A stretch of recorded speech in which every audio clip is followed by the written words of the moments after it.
नमस्कार, आप देख रहे हैं समर्थ सहारा न्यूज। आपके साथ मैं हूं वैशाली। आइए रुक करते हैं आज की खबरों की ओर। सरपंच संघ के जिला अध्यक्ष वैभव बिसेन से विशेष वार्ता। सरकार की महत्वपूर्ण योजनाओं का बेहतर संचालन करने वाले पंचायत सरपंच एक सेतु की भूमिका में कार्य करते हैं, लेकिन प्रदेश सरकार द्वारा प्रदेश के सरपंचों की समस्याओं का निदान नहीं किए जाने से सरपंच संघ नाराज है। सरपंच साथियों की समस्याओं को लेकर प्रदेश का सरपंच संघ लगातार आंदोलन कर रहा है, लेकिन अभी भी समस्याओं का निदान नहीं हुआ है। प्रदेश के पंचायत सरपंचों की समस्याओं को लेकर बालाघाट जिला ब्यूरो पूनम राउत ने सरपंच संघ के जिलाध्यक्ष वैभव सिंह बिसेन से विशेष बातचीत की। देखें ये रिपोर्ट। केंद्र और राज्य शासन की महत्वपूर्ण योजनाओं को जन जन तक पहुंचाने में ग्राम पंचायत सरपंचों की भी एक महत्वपूर्ण भूमिका होती है। वैसे तो ग्राम पंचायत सरपंच लगातार जो सरकार की योजनाएं हैं उसे जनता तक पहुंचाने में, उसका बेहतर और पारदर्शिता के साथ क्रियान्वयन करने में अपनी महत्वपूर्ण भूमिका निभाते हैं। लेकिन अगर मैं पिछले कुछ वर्षों की बात करूं तो लगातार मध्य प्रदेश सरकार की कुछ नियम, कानून या कायदे ऐसे रहे हैं जो सरपंचों के लिए कहीं ना कहीं अहितकारी हैं, और इसको लेकर मध्य प्रदेश सरपंच संघ जो है लगातार आंदोलनरत रहा है। मैं फ़िलहाल बालाघाट जिला मुख्यालय में हूँ और यहाँ पर सरपंच संघ के अध्यक्ष श्री वैभव सिंह बिसेन से हम मुलाकात करना जा रहे हैं, और उनसे हम जानेंगे कि वर्तमान में सरपंचों की क्या समस्याएं, किन चीज़ों को लेकर उनका संगठन आंदोलनरत रहा है, और क्या सरकार इनकी अपेक्षाओं को लेकर या इनकी समस्याओं को लेकर कितना सजग है। नमस्कार जी, स्वागत है आपका समर्थ। धन्यवाद भैया। सर, क्या मुद्दे हैं, क्या चीज़ें हैं, किन चीज़ों को लेकर आप लोग जो है आंदोलनरत रहे हैं, और क्या लगता है आपको ज़मीनी स्तर पर क्या समस्याएं आ रही है सरपंचों में? देखिए, 8 जुलाई 2022 को निर्वाचन संपन्न हुआ मध्य प्रदेश में। संपूर्ण मध्य प्रदेश में त्रिस्तरीय पंचायत राज का निर्वाचन हुआ। निर्वाचन के तहत माननीय सरकार द्वारा चुनाव कराए गए। हम सभी लोग सरपंच के रूप में चयनित हुए, लेकिन सरपंच बनने के बाद जो एक सरपंच की डिग्निटी होनी चाहिए, सरपंच के जो अधिकार होने चाहिए, सरपंच के पास कुछ, अगर सरपंच कुछ बोल के जनता के बीच में सरपंच बना है तो वो कुछ काम कर पाए, ऐसा मुझे उनकी मंशा मुझे समझ में ही नहीं आती सरकार की। जैसा हमने अभी तक देखा है कि भाई इसके पहले हमारे भी जो पूर्व में जो सीएम मतलब सरपंच भाई बहन रहे, उन लोगों ने अपने कार्यकाल में काम करवा पाए। उन लोगों ने अपने कार्यकाल में इंदिरा आवास योजना, प्रधानमंत्री आवास योजना, ये सब मकानों का लाभ लोगों को दे पाए। ऐसे बहुत सारे लाभ, जैसे कि फ्री में रॉयल्टी में रेत दे पाए। आज वो चीज़ हमारे साथ क्यों नहीं हो रही? ऐसा दोगला व्यवहार हमारे साथ क्यों हो रहा है? तो ऐसी ये सब बातों को लेकर के हमारे संगठन द्वारा जो मुख्यतः 10-12 मांगे हैं, उनको लेकर के जो है हम आंदोलन कर रहे हैं। सबसे पहली मांग और हमारी ये है कि भाई प्रधानमंत्री आवास के मकान आप लोगों ने देना लगभग बंद कर दिया।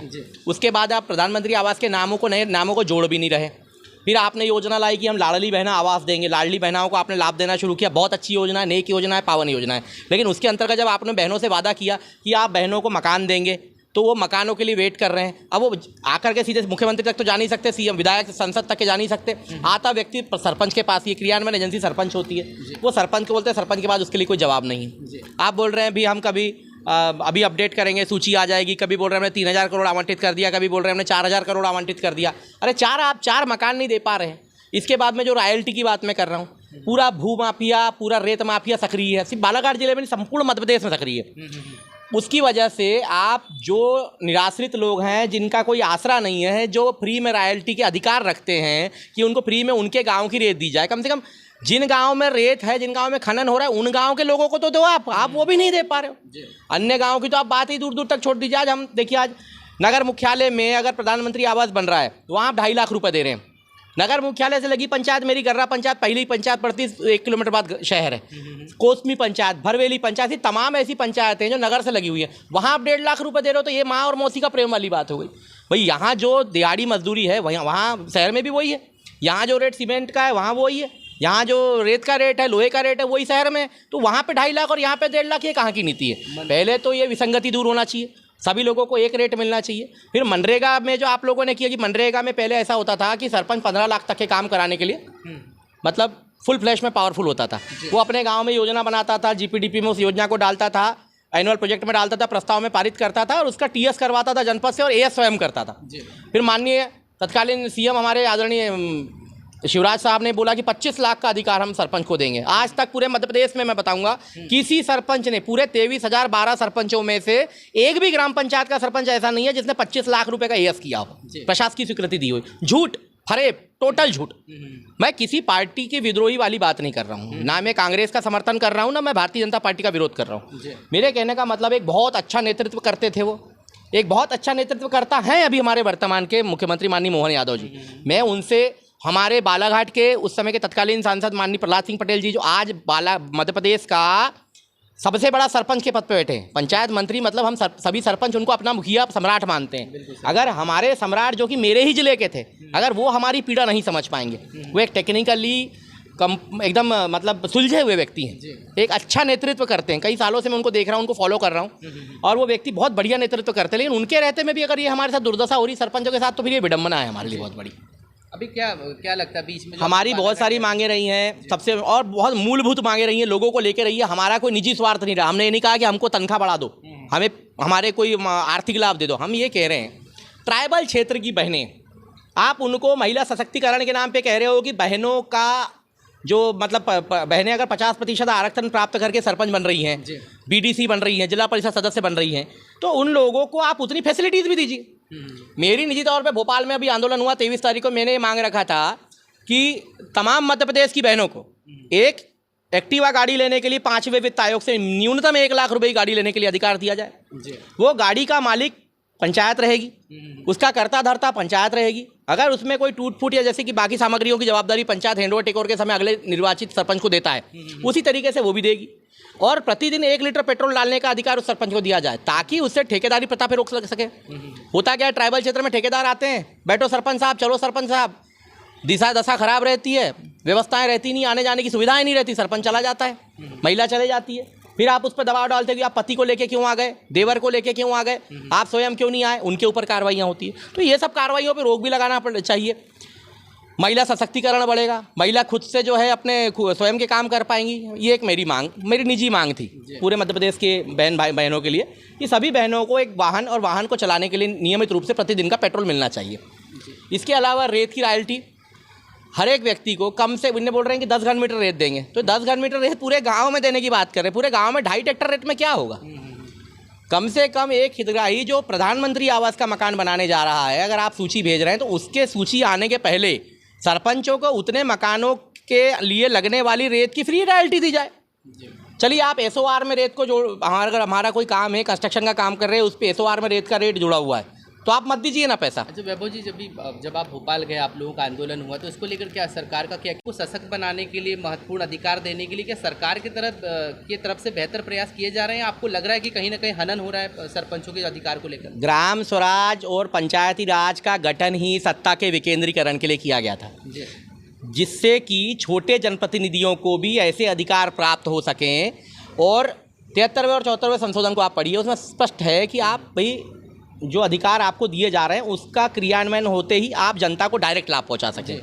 आज डायरेक्ट एजेंसी सिर्फ पंचायत है, सरपंच है। अगर कोई प्रधानमंत्री महोदय भी अगर कोई राशि आवंटित करते हैं तो वो जनपद जिला पंचायत के मार्फत होते होते आखिरी में सरपंच के हाथ में आती है या पंचायत को आती है, और पंचायत उसका डायरेक्ट बेनिफिट जो है लोगों को पहुंचाती है, जिसको आजकल जो बैंकों में अपने ऑनलाइन हो गया डीबीटी कहते हैं, डायरेक्ट बेनिफिट सिस्टम। तो वो अब एक पंचायत एक ऐसी एजेंसी बची है तो डायरेक्टली आपको लाभ पहुँचा रही है। अब उसी एजेंसी के भी पावर छीनते जा रहे हैं। सत्ता का विकेंद्रीकरण होगा, बड़े जनप्रतिनिधियों के पावर कम हो जाएंगे, जनपद जिला पंचायतों की शक्तियाँ कम हो जाएगी, तो ऑटोमेटिकली विधायक सांसद का पावर बढ़ेगा। तो ये अपना पावर बैलेंस करने के लिए बाकी लोगों का पावर खत्म कर दे रहे हैं। जैसे मेरे द्वारा एक मांग उठाई गई थी कि भाई सभी जनप्रतिनिधियों को आप एमएलए एमपी रिटायरमेंट होने के बाद में जीवन भर पेंशन देते हो। उनने ऐसा कौन सा तीर मार लिए? सरपंच से ज़्यादा काम वो कर नहीं सकते, सरपंच से ज़्यादा टेंशन नहीं ले सकते। मैं गारंटी देता हूँ कि 23,000 भाई बहन सरपंच हैं, इनमें से पूरे 230 विधायक बनने की क्षमता रखते हैं। लेकिन मैं पूरे 230 मेरे विधायक भाई बहनों को बोलता हूं कि अपने गांव से जहां के निवासरत होंगे वहां के प्रधान बन के दिखाएं। सही। यहां लोग बाड़ी बेले के झगड़े में चुनाव हरा देते हैं साहब। छोटे छोटे निजी झगड़ों में लोगों को एक दूसरे से वोटों की गिनती में गणना में फर्क आ जाता है। ऐसी स्थितियों में, ऐसी विषम स्थितियों में सरपंच चुनाव जीतता है, तो लोग कहीं ना कहीं उसको अपने हृदय में बैठालते हैं, तब उसको कई फिल्टरों से फिल्टर होने के बाद में सरपंच बनता है। इसके बाद में अगर वो जनता को अपने 5 साल में लाभ न दे पाए, इसके बाद भी गारंटी नहीं है कि अगले बार आरक्षण क्या आएगा। भाई आरक्षण प्रक्रिया में है, चक्रानुक्रम में आरक्षण होता है। विधायक सांसद का तो ऐसा होता नहीं है, जब तक चाहे वो लड़ सकते हैं, वो लड़ते हैं, उसके बाद उनके परिवार वाले लोग लड़ते हैं। तो ऐसी स्थितियां सरपंच के साथ नहीं होती। तो ये सब चीज़ों को सुधार में लाने के लिए हमने भी ये कहा था कि सरपंचों को 2-2 करोड़ रुपए का बीमा मिलना चाहिए कि एक बार सरपंच बन गए, भले ही आप तनख्वाह मत दो सरपंच को, मानदेय मत दो, लेकिन उनको 2 करोड़ रुपए का बीमा दो, ताकि भविष्य में जब कभी वो चले जाएं इस दुनिया को छोड़ के, तो उनको उस चीज़ का लाभ मिल सके। आपने करोड़ों किसानों का बीमा किया, करोड़ों फसलों का बीमा किया, हजारों करोड़ रुपए कंपनी कमा के डकार गई, किसी को उस बीमा के प्रीमियम का लाभ नहीं मिला। जब आप इतना बड़ा जुआ खेल सकते हैं तो जो लोग, जो सरपंच ज़मीन पे आपकी योजनाओं को क्रियान्वित करते हैं, 98% सरपंच भाई बहन, आधे से ज़्यादा कांग्रेस, आधे से ज़्यादा बीजेपी, सब अपने अपने कहीं ना कहीं मानसिकता विचारधारा के होते। 2-1% सरपंच होते हैं जो बिना पार्टीवाद की बात करते हैं, निर्दलीय जीतते हैं। सही। तो बाकी के जो सरपंच हैं वो भी तो आपके पार्टी से जुड़े हुए हैं, चाहे वो कमलनाथ जी की सरकार के सरपंच रहे हों या उनके मार्गदर्शन में चलने वाले हों, चाहे माननीय शिवराज जी मोहन जी के मार्गदर्शन में चलने वाले हों। तो भाई हम कहीं कहीं पार्टी की बात तो कर नहीं रहे।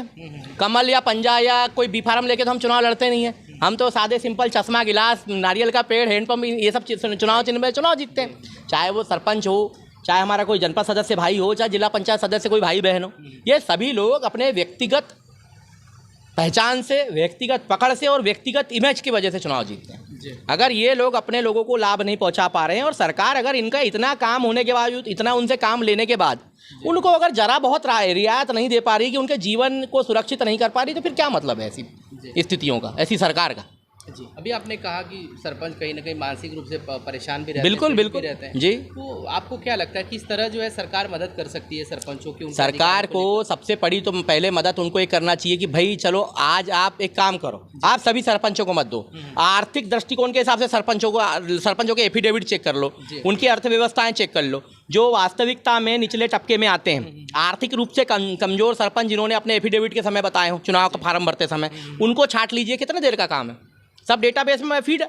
उन लोगों को आप ज़्यादा लाभ दीजिए, उनको आप वाहन मुहैया कराइए, उनको वाहन के लिए नियमित रूप से पेट्रोल मुहैया कराइए, उन बहनों को मुहैया कराइए। तो उसमें ये होगा कि जो बहनें आज किसी न किसी का सहारा लेके पंचायत को चला रही हैं, वो अपने आप में आत्मनिर्भर बनेंगी। अगर आप आत्मनिर्भर भारत बनाने की बात करते हैं और आत्मनिर्भर भारत को बनाने के लिए आप उन बहनों को सक्षम नहीं बना सकते जो आधे देश को चला रही हैं, तो फिर क्या मतलब है ऐसी सरकार का और बड़े बड़े डायलॉगबाजी का कि आत्मनिर्भर बनाना है और भारत को ये करना है और वो करना है और विश्व शक्ति बनाना है? ये कहाँ की बात आ गई? आप अपने देश में अपनी नारी शक्ति को शक्ति नहीं दे पा रहे हैं, आप विश्व शक्ति कैसे बना पाएंगे? अच्छा वैभव जी, एक और चीज़ है, जैसे कि बालाघाट जिले की मैं बात करूं, कई अंचल ऐसे हैं कि चाहे बैहर बिरसा है, ट्राइबल के क्षेत्र हैं, क्या वहाँ पर जो अधिकारी हैं, मानकर चलिए कि चाहे वो पीसीओ हो, सब इंजीनियर हैं या फिर सचिव हैं, क्या वो भी कहीं मानसिक रूप से प्रताड़ित करते हैं सरपंचों को? ऐसा लगता है कि अधिकार उनके मानसिक रूप से प्रताड़ित नहीं करते, वहाँ सरपंचों को तो रबर स्टैम्प बना लिए हैं। हमारी 3 विधानसभाएं ऐसी हैं, बैहर विधानसभा के 2 क्षेत्र, एक तो बिरसा, दूसरा बैहर, तीसरा परसवाड़ा, ये तीनों के तीनों क्षेत्र जो है आदिवासी अंचल है। 100% आदिवासी रिजर्वेशन है। मैं आपको बताना चाहूँगा भैया कि उस क्षेत्र में बड़ी मतलब मजे की भी बात है और एक महिला सशक्तिकरण की बात है कि हमारी महिलाएं कितनी ज़्यादा दृढ़ संकल्पित हैं जनता की सेवा को लेकर के, कि उन 210 ग्राम पंचायतों में से करीबन 60 महिलाएं ऐसी हैं जो 50% महिला आरक्षण में नहीं, अपितु वो जनरल सीटों पे चुनाव जीत के आई हैं और लगातार तीसरी बार, चौथी बार, और कुछ बहनें तो ऐसी जो 5वीं बार भी सरपंच बनी, लगातार 94 से बन रही हैं। तो कहीं ना कहीं उनके दिल में गाँव की सेवा के प्रति भाव है। लेकिन बाकी के कुछ लोग जो हैं, जो ट्राइबल हैं, बैगा सीटें हैं, बैगा भी हमारे यहाँ पे 5-6 सरपंच बैगा भाई बहन हैं, वहाँ स्थितियाँ ये है, हम सरपंच संघ की बैठक लेने जाते हैं तो वो बताते हैं कि भैया हमारा इंजीनियर हमसे 50% कमीशन मांगता है, सचिव हमारी साइन हमसे बगैर पूछे करा लेता है, और इसके बारे में जिला कार्यपालन अधिकारी को, मुख्य कार्यपालन अधिकारी, जनपद पंचायतों को, सबको संज्ञान है।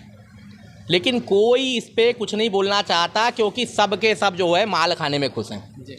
हमको ना इनसे कोई लेना देना है, ना हमको कोई कमीशन, हम अपने सिर्फ सरपंच भाई बहन के हित की बात कर रहे हैं। और पूरा का पूरा जो तंत्र है वो ठेकेदारी प्रणाली में दबा हुआ है। बालाघाट शहर के कई ठेकेदार हैं, मैं कुछ दिनों में नामों का भी खुलासा करूंगा प्रेस कॉन्फ्रेंस लेकर, जो यहाँ से वहाँ जाके ठेकेदारी की बात करते हैं, 2-3 लाख रुपए खर्च करके 15 लाख का काम करते हैं, बाकी का पैसा भ्रष्टाचार करके खा जाते हैं। कारण बेचारा सरपंच सीधा साधा, ट्राइबल एरिया, कोई देखने वाला नहीं। कल को कुछ होता है, रिकवरी आती है तो सरपंच के ऊपर आती है, जेल जाए सरपंच।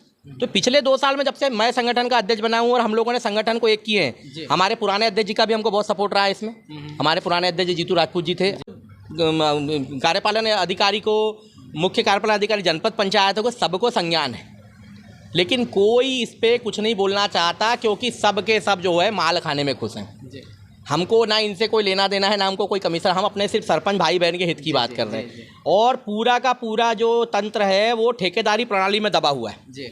बालाघाट शहर के कई ठेकेदार हैं, मैं कुछ दिनों में नामों का भी खुलासा करूंगा प्रेस कॉन्फ्रेंस लेकर, जो यहाँ से वहाँ जाके ठेकेदारी की बात करते हैं, 2-3 लाख रुपए खर्च करके 15 लाख का काम करते हैं, बाकी का पैसा भ्रष्टाचार करके खा जाते हैं। कारण बेचारा सरपंच सीधा साधा, ट्राइबल एरिया, कोई देखने वाला नहीं। कल को कुछ होता है, रिकवरी आती है तो सरपंच के ऊपर आती है, जेल जाए सरपंच।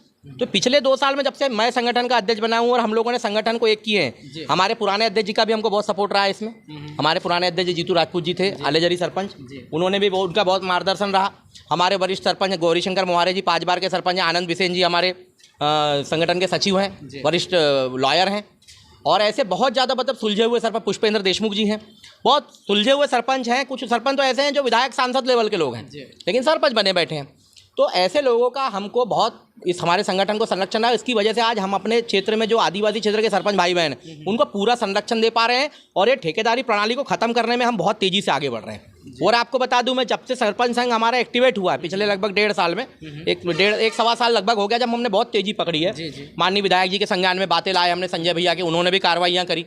बड़ा बिल्कुल जो है सचिव हटाए गए, वहाँ से रोजगार सहायक हटाए गए और अपना इंजीनियर हटाए जा रहे हैं। उसका कारण यही है कि वो सीधे साधे सरपंचों को बेवकूफ़ बना करके फर्जी बिल लगाना, उनका शोषण करना ही हुआ एक प्रकार से। हम तो कई मामले में कह रहे हैं कि जो शोषण कर रहे हैं अधिकारी, इनकी FIR होना चाहिए, क्योंकि विशेषाधिकार प्राप्त सरपंचों से आप कमीशन मांग रहे हो, इन्हें बहुत बड़ा अपराध है, जघन्य अपराध की श्रेणी में आता है। सब इंजीनियर भी क्या मांग करते हैं? बिल्कुल करते हैं। अभी 8 दिन पहले की बात है, बैयर क्षेत्र के एक सब इंजीनियर को अटैच किया जिला पंचायत बालाघाट में।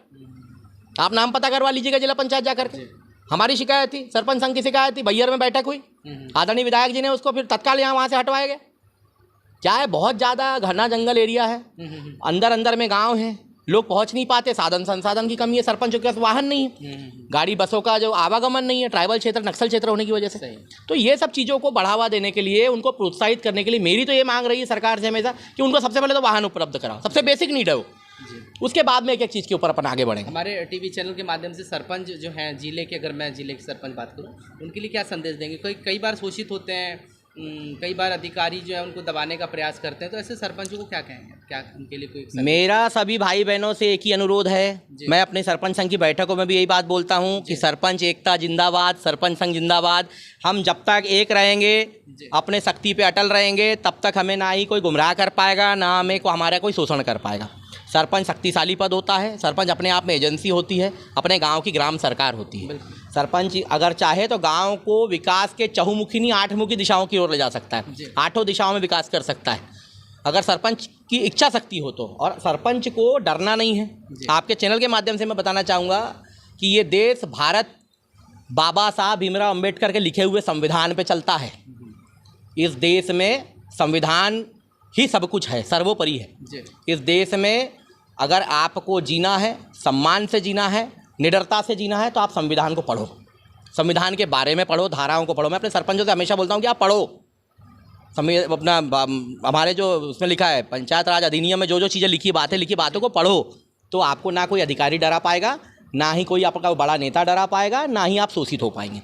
मेरा सभी लोगों से यही अनुरोध है। और आपके चैनल को बहुत बहुत धन्यवाद, आप लोगों ने हमारा समय लिया, सरपंच संघ का समय लिया। और एक और बस आखिरी जी बताइए। चूँकि मध्य प्रदेश सरकार, आपने कहा कि वो निरंतर जो है अनसुना कर रही है आपके अधिकारों को लेकर, आपकी बातें नहीं सुनी जा रही, तो क्या आगे क्या सोचा आप लोगों ने, क्या रूपरेखा बनाई? 20 तारीख के बाद में सभी जिला अध्यक्षों की और सभी ब्लॉक अध्यक्षों की लगभग 300-350 लोगों की बैठक भोपाल में आहूत की जा रही है। उसके बाद में जैसे माननीय हमारे प्रदेश अध्यक्ष जी हैं राजवीर सिंह तोमर जी, उनके नेतृत्व में बैठक रखी जाने वाली है। लगभग बैठक की रूपरेखा बन गई है, 1-2 दिन में फाइनल डेट आ जाएगी, तो प्रकाशित भी हो जाएगी अखबारों के माध्यम से। उसके बाद में देखते हैं माननीय प्रदेश अध्यक्ष जी और प्रदेश कार्यकारिणी के जो हमारे बड़े नेता हैं, वरिष्ठ नेता हैं, जो दिल्ली में हमारी राष्ट्रीय अध्यक्ष जी से बात चल रही है, वो क्या हमको गाइडेंस देते हैं। मगर मेरा ये मानना है कि माननीय CM साहब बहुत सुलझे हुए व्यक्ति हैं और बहुत ज़मीन और ग्राउंड लेवल के पॉलिटिशियन हैं। बहुत बड़ी बड़ी हवाबाजी वाली बात करने वाला मुख्यमंत्री नहीं मिला है हमको, एक गांव में ज़मीन पे काम करने वाला मुख्यमंत्री मिला है। बिल्कुल उम्मीद है मेरे को, क्योंकि मैंने जिस तरीके की कार्यप्रणाली में मिला भी हूँ उनसे 1-2 बार, मेरे को जिस तरीके की उनकी कार्यप्रणाली लगी, वो आदमी थोड़ा समझने की कोशिश कर रहे हैं अभी सिस्टम को, क्योंकि वो भी नए नए आए हुए हैं, तो हम एकदम से उनको दोषारोपण नहीं दे सकते कि यार आप ऐसा और आप वैसा। और आदरणीय प्रहलाद जी तो खैर सेंट्रल लेवल के मिनिस्टर हैं, उनको तो बताने बोलने की जरूरत नहीं, अपने आप में चलता फिरता कानून है। और उनके द्वारा भी जो रूपरेखाएं बनाई जा रही है, हमारी जो बालाघाट की सांसद है आदरणीय भारती पारदी जी, इनसे भी हमारी चर्चा हो रही, पंचायतों को लेकर के, पूरे प्रदेश को लेकर चिंतित हैं इन लोग। ऐसा नहीं कि चिंता नहीं है, बड़े नेताओं को भी चिंता है, लेकिन कहीं ना कहीं कुछ ना कुछ आर्थिक दृष्टिकोण भी रहते होंगे। आज हम अगर छोटा सा गांव चलाते हैं तो हमको इतनी तकलीफें आती, तो स्टेट चलाने में तो दिक्कतें तकलीफें आती हैं, और कुछ चीज़ों को बनवाने में थोड़ा बहुत समय तो लगता है। जी, अगर हमको उम्मीद है, मुझे तो उम्मीद है, क्योंकि मैंने देखा है। अगर देखिए, इसके पहले भी सरपंच संघ के आंदोलन हुए, 23 तारीख को जो आंदोलन, जितनी पब्लिक थी 10,500 के आसपास सरपंच थे, लेकिन बहुत पोलाइट वे में कलेक्टर साहब को और अपर सचिव को भेज के उन्होंने बात को समझा सुलझा, 15-20 दिन का समय मांगा। जी, हम लोगों ने समय दिया अभी। जी, इसके पहले भी आंदोलन हुए, सीधे लाठी खा के वापस आए वहाँ से, लाठी जूते ही खाए वहाँ पे जाकर के। तो कहीं ना कहीं सरकार हमारी बात को सुनना चाह रही है, समझना चाह रही है, लेकिन समय मांग रही है। जी, ये मैं ये समझता हूँ, मेरा निजी ओपिनियन है, और मेरा ये मानना है कि 20 तारीख को बैठक होगी, मैं ये बात रखूँगा, एक बार सीएम साहब हमको समय दें, जी, 10-15 मिनट के लिए हमको सुने, हमारी समस्याओं को समझें, और इसमें से फिल्टर करके जो समस्या वाकई में मानने योग्य हो राज्य सरकार को, वो माने। तो इससे सरपंच का ही नहीं, पूरे के पूरे मध्य प्रदेश का कल्याण होगा। चलिए, बहुत बहुत धन्यवाद सर, समाचार से जुड़ने के Thank लिए। you. नमस्कार। ये थे वैभव सिंह बसेन जी, जो कि जिलाध्यक्ष हैं सरपंच संघ के। उनका कहना है कि मध्य प्रदेश सरकार से उनकी अपेक्षाएं और उम्मीदें भी हैं कि सरपंच संघ की, मध्य प्रदेश की जो विभिन्न पंचायतों में कार्यरत हैं सरपंच, जो निडरता, साहस के साथ, पारदर्शिता के साथ, तटस्थता के साथ काम कर रहे हैं, उन सरपंचों की जो समस्याएं बुनियादी रूप से उसे दूर करने का प्रयास किया जाए। और सरपंच संघ का मानना है, वैभव सिंह बसेन जी का कहना है कि सरकार से उम्मीद है और ऐसा लग रहा है कि सरकार ज़रूर सुनवाई करेगी। वीडियो जर्नलिस्ट शैलेश के साथ मैं पूनम राव, समर सहारा, बालाघाट। इस खबर में फिलहाल इतना ही। आगे की तमाम अपडेट्स के जानने के लिए जुड़े रहें समर्थ सहारा न्यूज़ के साथ। नमस्कार।